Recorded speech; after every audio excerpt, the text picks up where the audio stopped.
is changing fast and the issues are becoming increasingly complex, from global warming to social change to disparity in wealth. All of these issues ask us to dig deep. Each of us has the capacity to adapt, creatively adapt to changing outside conditions, but we really haven't tapped into that much. And of course, the aggression is a sign that we're failing to do so. My name is Donna Jones. This is the Insight to Action podcast. This is the place where you'll gain insights and inspiration from innovative thinkers and doers in business who hold a higher vision for humanity. If you're interested in co-creating the future moment by moment, this is the program where you'll meet people like you. When I started the Evolutionary Provocateur podcast in 2008, which was my former podcast program, Joseph J. Bragdon was one of my first guests.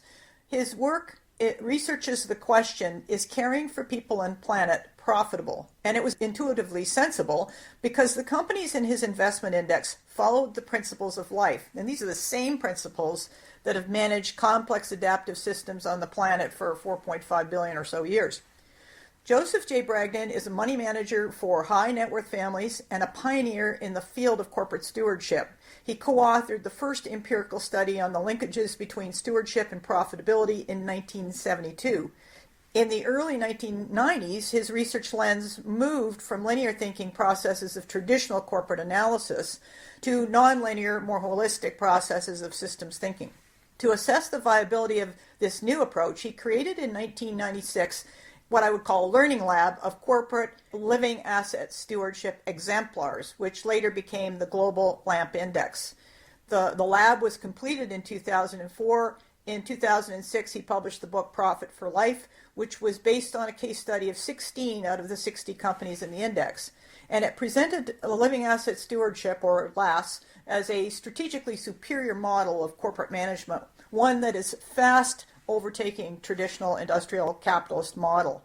Today we're talking about Jay's more recent book, which is called Companies That Mimic Life, which is taking another segment out of these companies in the index and looking at them more closely. So Jay, really excited to have you on the program. And now let's jump into what have you discovered from your research about companies that mimic life.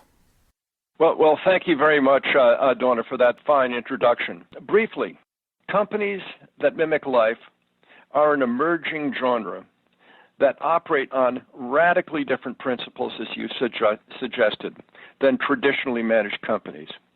And we can get to those in a moment. But for now, let me simply say, my research affirms that the leading exemplars of this model share four distinctive advantages over traditionally managed firms. In short, these firms are more adaptive, they're more profitable, more sustainable, and longer lived. Now, my evidence for these claims is easy to find. The companies featured in my book are all innovation hothouses. They are clear profit leaders in their global industries with top grades for sustainability and ethical leadership from independent resources. In addition, their average and median ages exceed a century. And to highlight this last point, according to the consultancy InnoSight, by contrast, the average age of companies in the Standard & Poor's 500 index today is only 18 years. And that's down from 60-plus years in 1958 and 25 years in 1980. And by the way, the trend is still shrinking. Reflecting on the companies I've studied, my most interesting discovery is the strong correlation between their life-mimicking qualities and their profitability. The link here is employee commitment and engagement. People who work for authentically life-mimicking companies are inspired because they feel their work has meaning, a life-affirming purpose that arouses their curiosity and makes them want to innovate. I think anyone can grasp that. When people work with their hearts as well as their minds, they're bound to be more productive and innovative than those who simply work for a paycheck. This is confirmed, by the way, by the global consultancy AON, which finds a strong correlation between employee engagement and profitability. So, Jay, what are the qualities of a company that is systematically and intentionally, consciously, managing itself in a life-affirming way? Great question. To begin with, they place a higher value on living assets, that is, people and nature, than they do on non-living capital assets. And this is their biggest point of departure from the traditional norm of industrial capitalism, which does the opposite by placing a higher value on capital assets than on people and nature. Beyond this fundamental difference, companies that mimic life are organized and managed very differently than the older corporate norm. In my book, I've noted 6 clear differences that set them apart from this older model, all of which resemble core attributes of life. And I'll try and briefly summarize them here. First, in terms of organization, they are radically decentralized and networked, much like the cells in our bodies. This is a flexible structure that is very different from the top-down bureaucratic hierarchies of traditionally managed firms. Secondly, life-mimicking companies function differently. They are self-organizing, self-making, and self-regenerating as a means of perpetuating and passing on their cultural DNA. To do this, leaders serve the growth of employees to make them smarter, stronger, and more enterprising, a style we call servant leadership. And as you can imagine, this is very different from the older norm of bossing employees, and it's far more effective.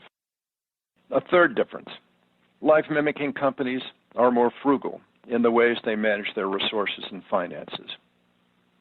Like all living beings, they instinctively work to reduce waste and entropy. This is particularly easy to see among leading manufacturing companies through the emerging field of industrial ecology, where they produce greater value with fewer inputs of energy and resources. And we'll talk about this a little bit later. Frugality, I might add, also leads to stronger balance sheets and free cash flow. A fourth difference, companies that mimic life are more open in the ways that they manage and share information. Like all life, they require continual feedback in order to learn and adapt to the living world in which they exist.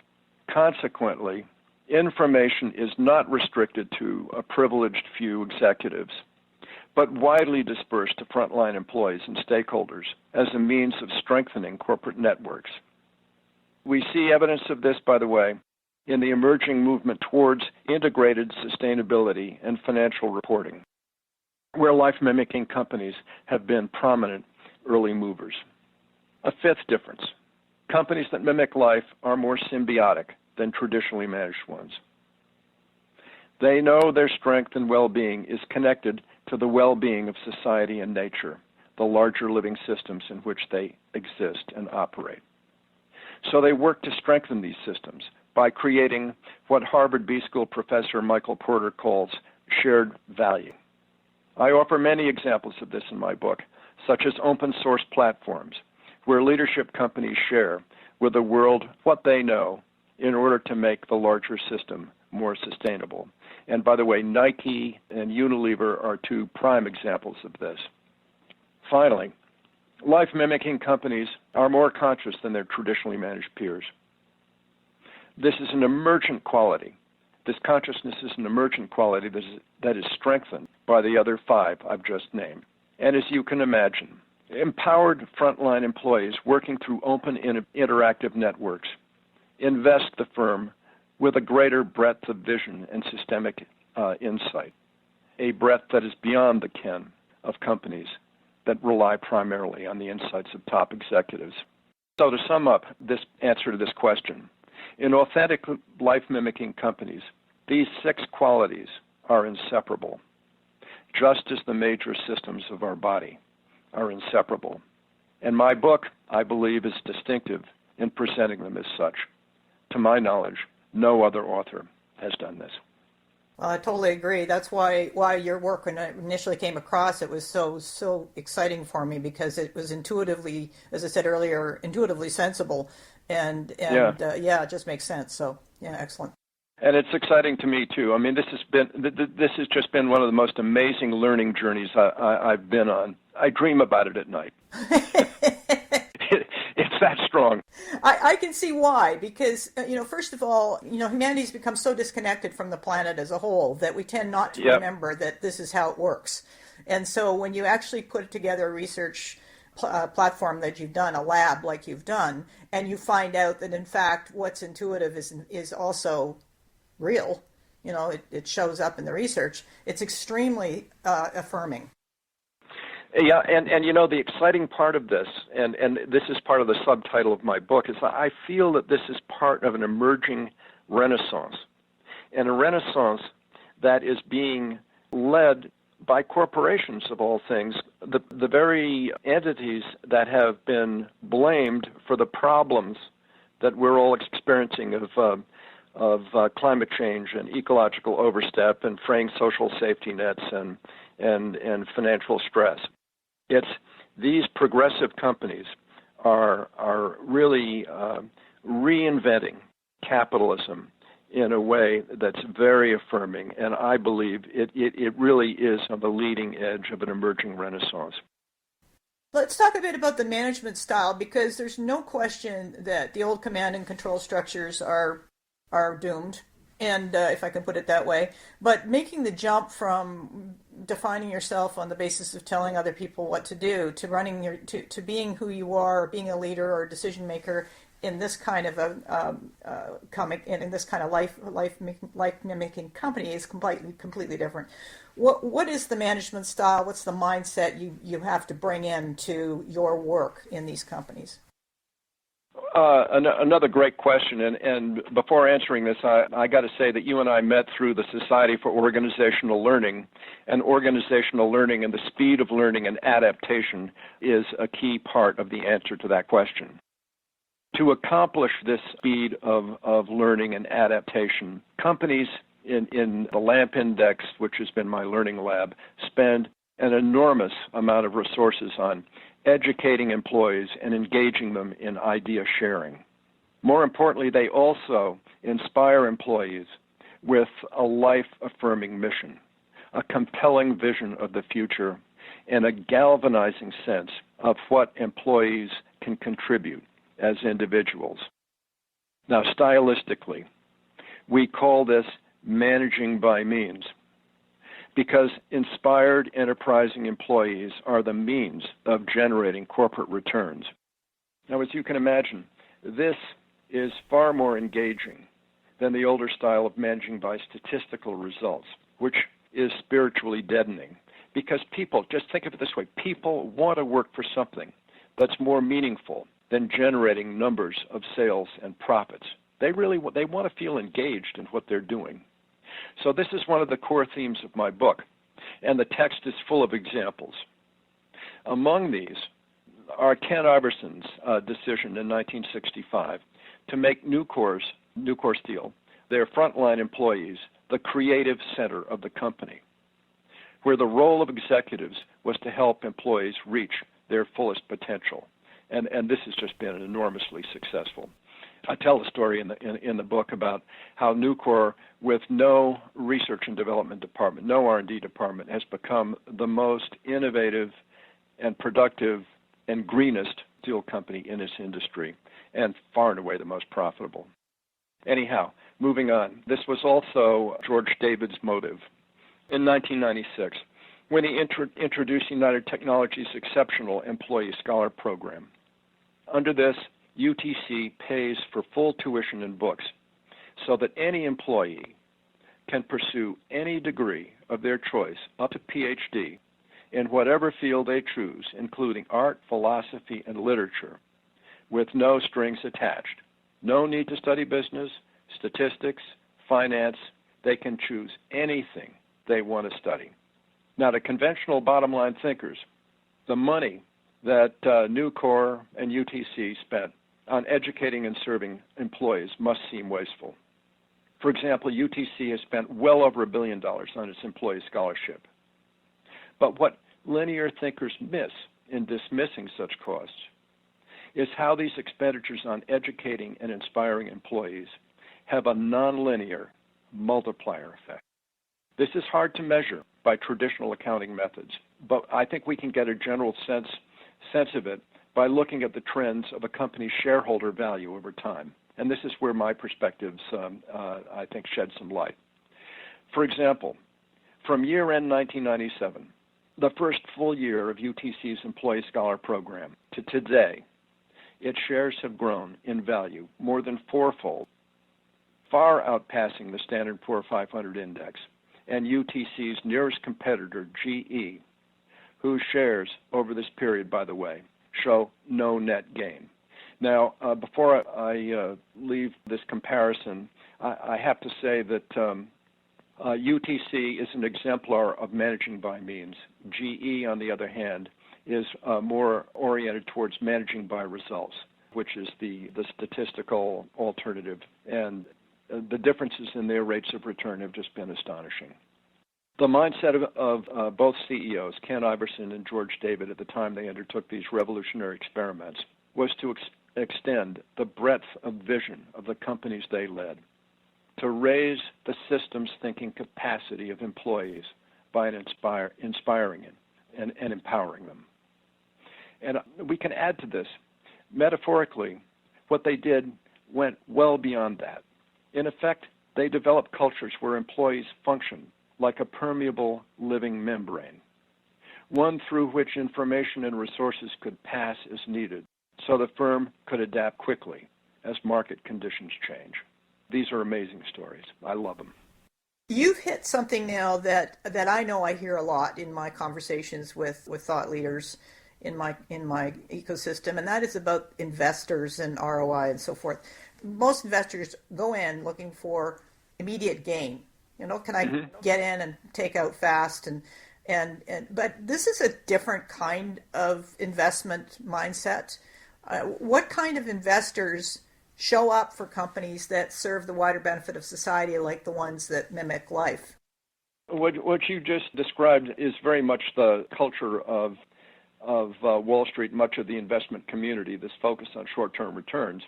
But on the other hand, if you look at the big institutions, the big pension funds, the big endowments, they have a different focus.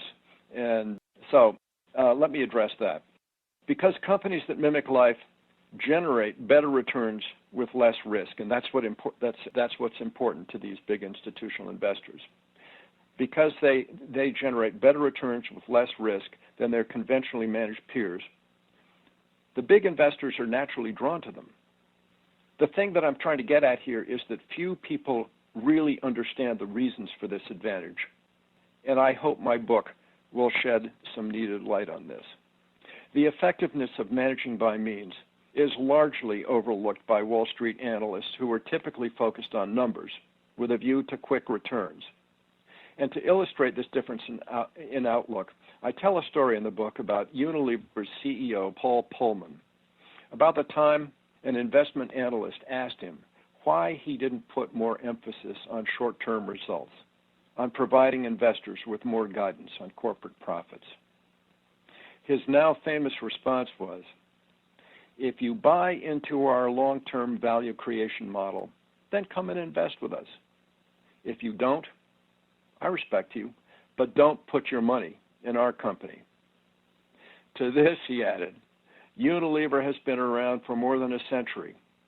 We intend to be around for several hundred more years. A pretty incredible statement. That says it all. I mean, it completely lays it on the line. Yeah, it sure does. And to offer some perspective on this story, a few years before this incident, Unilever had committed to a deeply life-affirming goal, and you're going to love this. It was called the Sustainable Living Plan. It sought to cut in half the environmental footprint of the company's products while doubling sales and at the same time improving the living standards of more than 1 billion people in emerging markets where Unilever sources its raw materials. To the analyst who posed the question about short-term earnings guidance, this long-term goal was unconventional, even unimaginable, yet Pullman got the bigger picture. the galvanizing effect the sustainable living plan would have on employees and suppliers who were inspired by Unilever's mission. As a brief aside, since introducing that plan, Unilever has become one of the world's most popular employers, a status affirmed by both Glassdoor and LinkedIn. And this, of course, enables it to attract an extraordinary depth of young talent, which just keeps the ball rolling. Now, returning to the effect such long-term vision has on investment returns, it's worth noting, from the turn of the millennium to this day, Unilever shares have risen more than threefold, from roughly $14 a share to $43 currently, a time when the Standard & Poor's 500 has risen by little more than 40%. Now, that's pretty good performance. Not many companies can match it. Now that tells me that we should dive in a bit into how this index came about, because you've got some returns that I've used in my talks that really illustrate the mindset, the value of the mindset, how you actually, there is value creation because the thinking is not focused on one thing or another, it's focused on the whole picture, and it creates a completely different dynamic inside the company, but also on the balance, on the balance sheet. So can we learn a little bit more about the Global Lamp Index and how the original 60 came about, and then how the came about to pull the 7 that you've profiled in this book? Okay, wonderful. I actually started work on the Lamp Index in 1995, although, as you pointed out, it wasn't until 1996 that I really had a viable list of companies.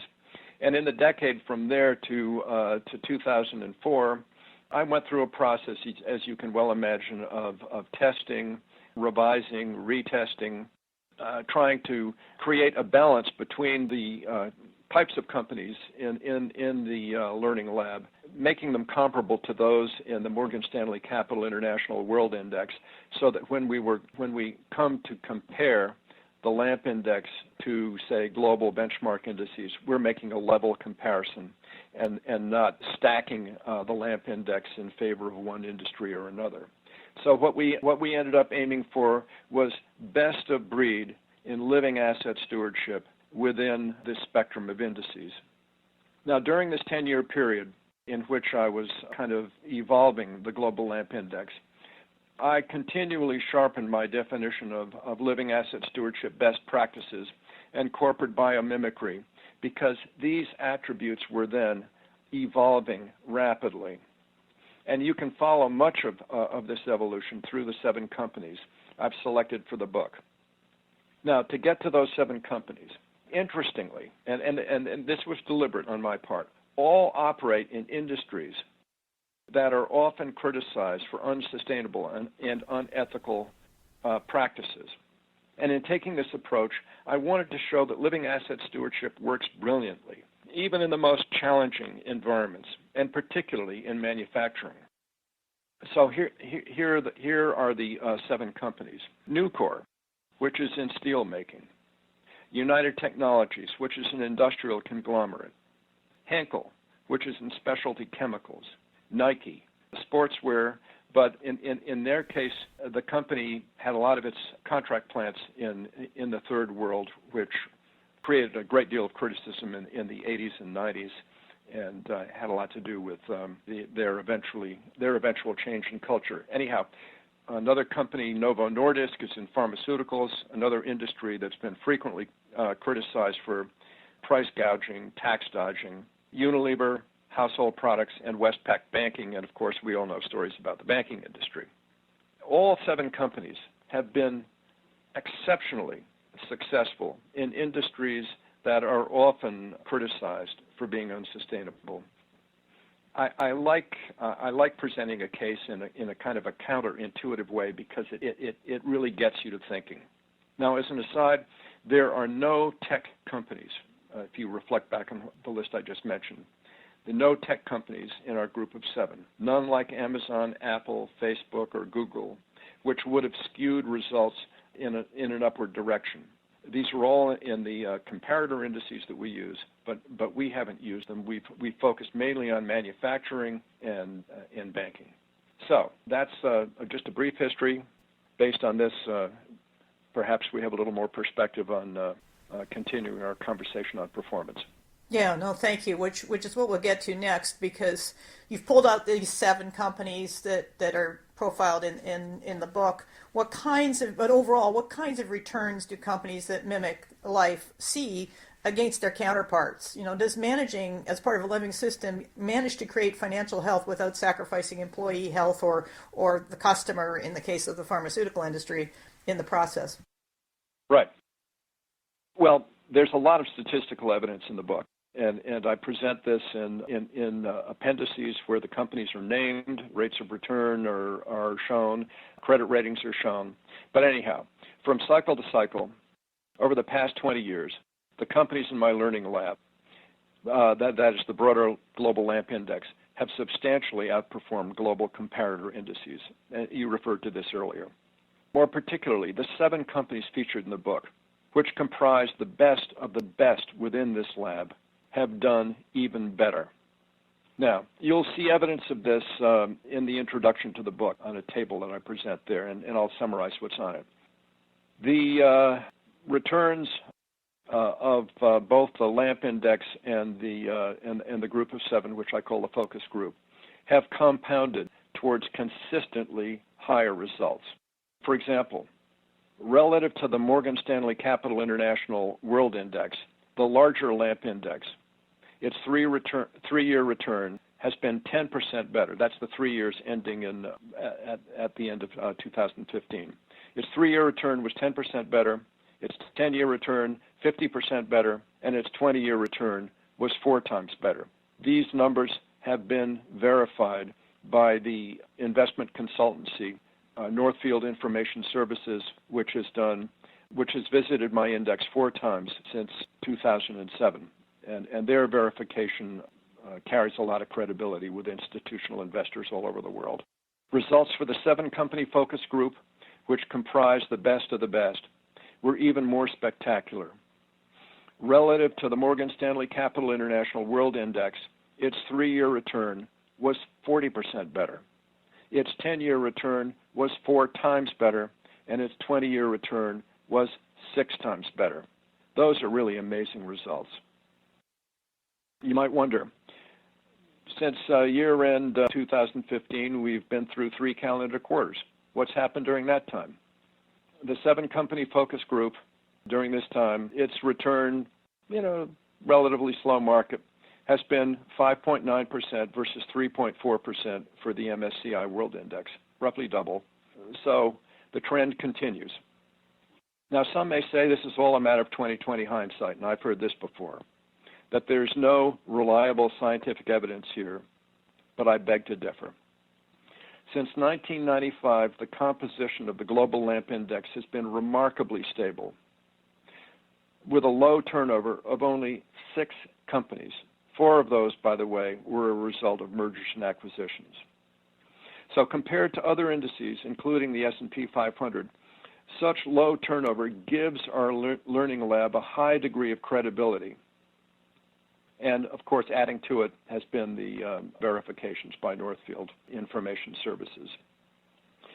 Now, thinking back on this, I can't say right now that I wouldn't change the composition of the index if I had to start from scratch, because, of course, it was largely put together a long time ago, focusing on companies that were leaders back in the 1980s, 1990s, and early 2000s.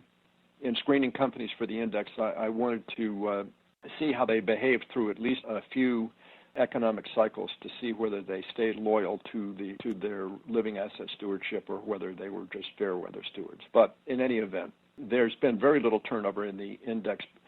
Some companies have lagged a bit in their living asset stewardship. They've lagged the 7 companies that we focused on. But even those that lag, I've noticed, remain committed. And I think it's useful to keep them in the index, to keep them in the learning lab, to see how they adapt as the world about them changes. Evolution, as we know, moves and fits and starts. It's not a smooth, predictable process. They're fine companies.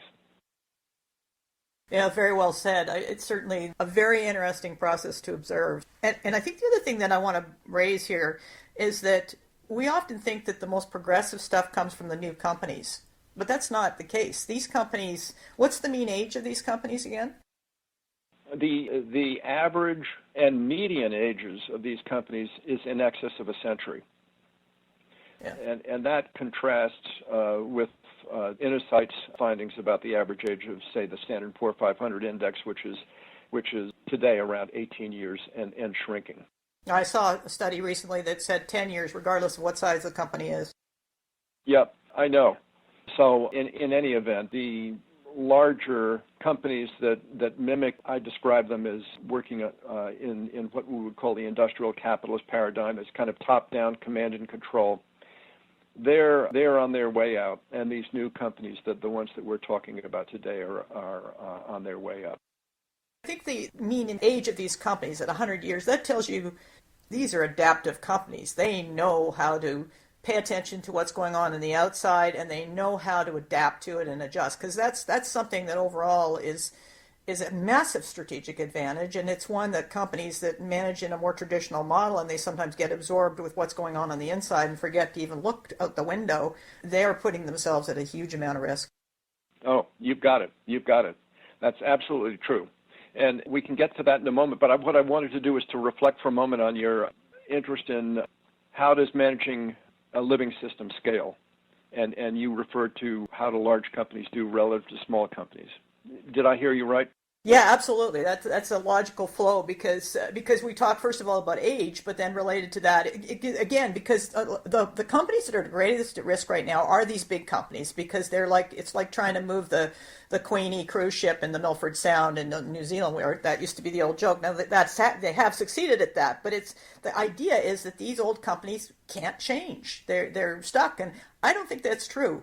But if they decide that's true, then it is. So tell us about scale. Tell us about, you have to be, 10 or 30 or startup to be good at this, or can you be a Unilever at 140,000 employees? Or well, many people think that only small companies are capable of stewardship because the big ones get, too big, too bureaucratic, too focused on their size and not enough on the relationships that exist within the company and between the company and their stakeholders. But I think that large companies can be very effective if you think of them as ecosystems. And I selected large companies for the LAMP index for two reasons back in the 1990s when I started this. First, because of public reporting requirements. There's just more available information on their practices. More researchers follow them, more opportunities for really meaningful dialogue with people who've studied them. And second, I also wanted to show that living asset stewardship and life mimicking cultures are, as you asked, are scalable. So if you think that only small companies can mimic life, I think that's too simple. Think of a large company as an ecosystem. What's important here is how the system works. Is there an urge to life that drives it forward? Is there diversity that facilitates feedback, learning, and adaptation? And is there an inner balance that keeps the system from self-destructing? The companies in my learning lab are large. They're large cap and some mega cap. And as such, perhaps they're best seen as the center of ecosystems themselves. What they contribute to the whole, and this is the big thing, is their extraordinary capacity to learn and adapt. I often think of them as learning academies, and they have the resources to make important things happen. Think of Unilever and its sustainable living plan that I just described. Very few small companies could do anything on this scale. Unilever can pull it off and has been pulling it off, and it's just exceptional. Yeah, and I think it's also expanding because they have not scaled down their vision. They've been ramping it up and spreading it out throughout the company. So that's extremely exciting. Yeah. What's the prognosis for large companies still using the traditional model of telling people what to do, hiring them, and then telling them what to do? Well, here again we can return what we were earlier talking about, the shortening life expectancies of these companies. Insight says 18 years, and you've cited a lower number. But what we see here is a process of creative destruction where fault-prone systems are replaced by more robust ones.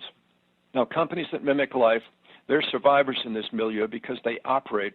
They operate on the leading edge. They are living systems in a world of living systems, and therefore they're way more adaptable, way more able to sense what's going on in the living world in which they exist. Wall Street apologists will typically say that the shrinking lifespans of traditionally managed companies is a result of say, rapid technology change. But what I'm seeing here is that these companies, which are average age of in excess of a century, they've been through many cycles of technology change. It's their culture that's important. And cultures that make technology change possible so that over extended periods of time, through economic recessions, the Great Depression, through world wars, they've come out through difficult times as leaders. If I can, just reflecting back on their management principles, just a few words I think can sum up their advantage. Harmony works better than dissonance. I think all of these companies have adopted very harmonic cultures, even going well back to their founding. Holistic thinking does better than ad hoc thinking. That's pretty simple. And respect does better than disrespect. Companies that mimic life understand these differences, and they build on these principles.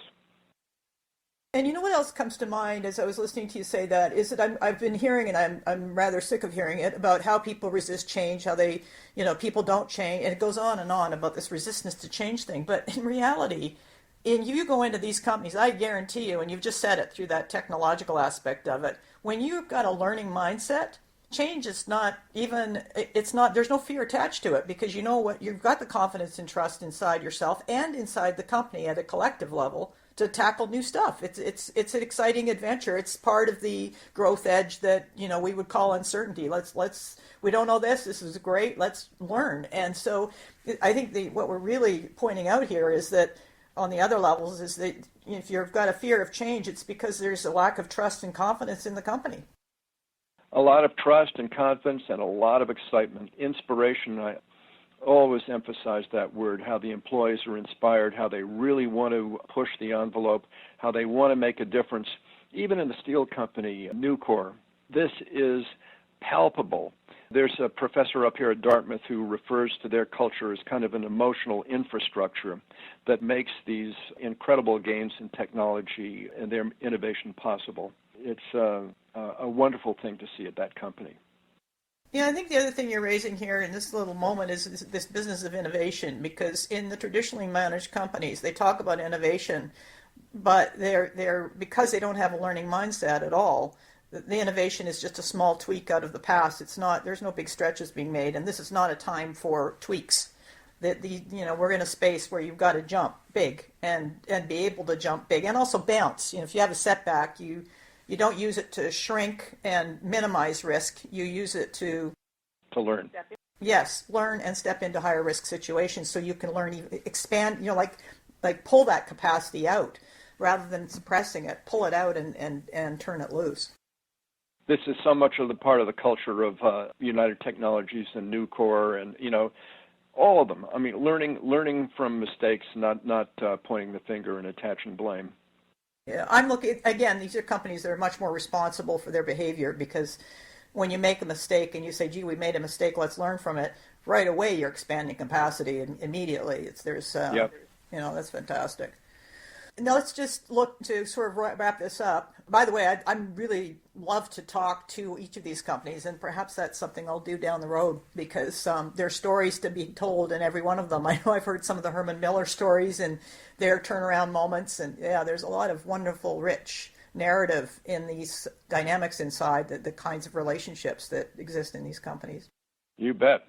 Any particular advice you can offer traditional companies or companies that know they have to change and are in that what I call the messy middle, the transformational middle, where the decision makers who are emerging, and these are going to be millennial Gen X, but they're aware that the status quo won't guarantee the future? Any particular advice you can offer them? Yeah, well, the most important piece of advice I have is that there's really no middle ground between the industrial capitalist model of the firm and the life mimicking model. They are conceptual and functional opposites. You can't bolt one onto the other because that's only going to generate friction and disharmony. Corporate leaders can't advocate for sustainability and other progressive items, but then act forcefully to protect the bottom line during a cyclical downturn by laying off thousands of people or by abandoning communities. That only creates confusion. So this is not to say that transitioning from one culture to another is impossible, but it takes determination, credible commitment, and time to achieve. It took Nike, for example, nearly 2 decades to shift from a bottom-line first marketing company to the global sustainability leader it is today. But its founder, Phil Knight, appalled by conditions at contract plants of its suppliers 30 years ago, he was determined to make a change, to make a difference.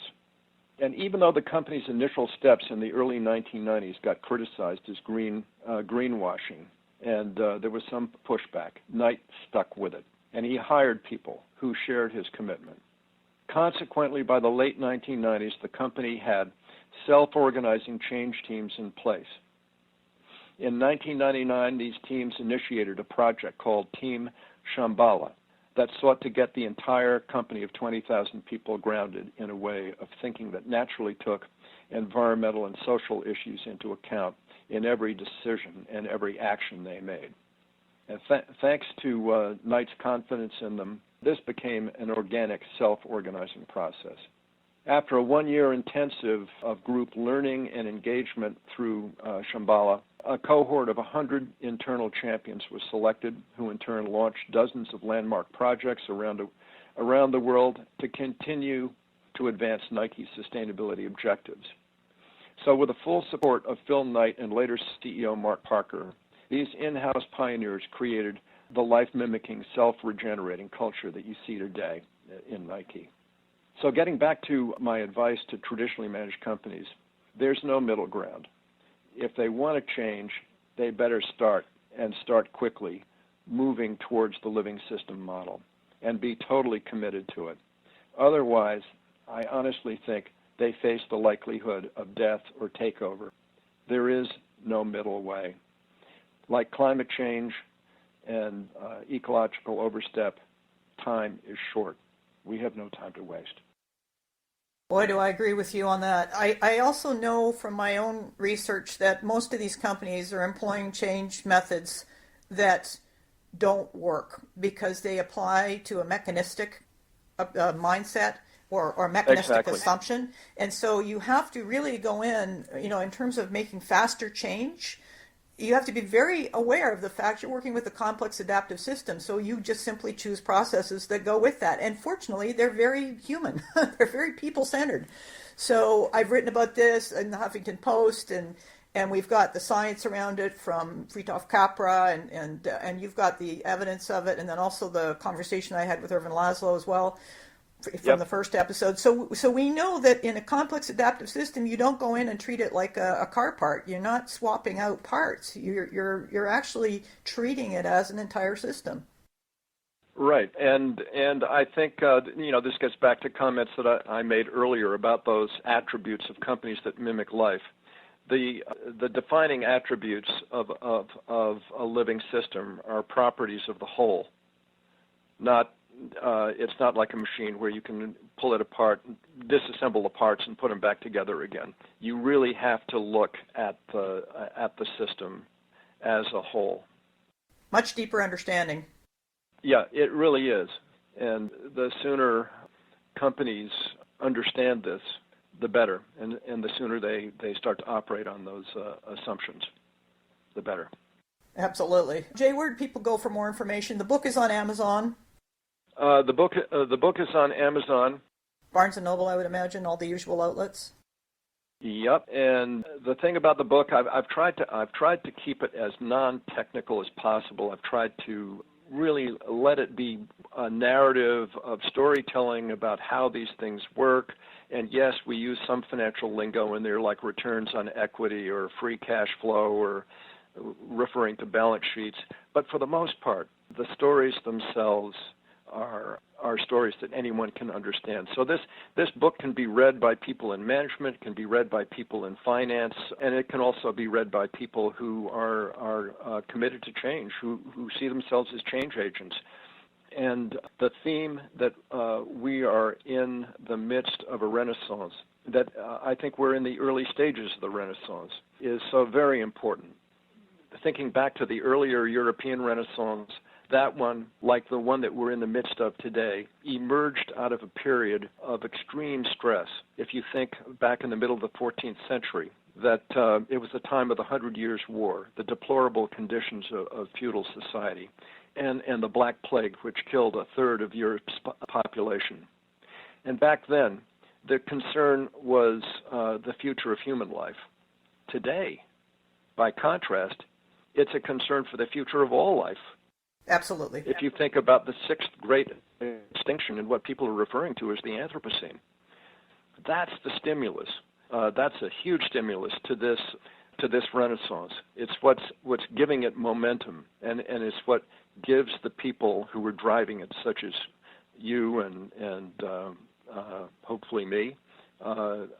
Absolutely. What motivates us to get out and start talking about this and tell the good stories. Yeah, absolutely. And I mean, that is the whole purpose of this podcast, but it's also the purpose of the fantastic network we have where we're really pooling our uniqueness, the unique perspectives that we each bring, and to bringing it together, because that's going to allow for a richer dialogue, and not just that, but a clearer way forward. I think, it's talk is easy, but that's not the part we're on now. We have to really move fast. So I think it's extremely exciting. So thank you very much, Jay, for being on the program. Appreciate it. Oh, my pleasure. My pleasure. And I look forward to chatting with you again. We'll definitely be doing that, no question. Okay. Thanks. So bye for now. I'm Donna Jones. I provide personal growth for business, mentoring leaders and decision makers who are really ready to adapt their awareness and inner skill set to both meet and match the complexity and speed of change. I also bring intuitive insight into decision making and leadership expansion so that collaboration can benefit from conflicting perspectives and higher trust. By embedding a healthy balance between certainty and uncertainty, growth at a personal and organizational level has a serious chance. Contact me through LinkedIn or through www.FromInsightToAction.com. And it's Donna, D-A-W-N-A. And now a track from Mark Romero, markromeromusic.com, called Alignment. Mark's music has a very, very healthy effect on your body.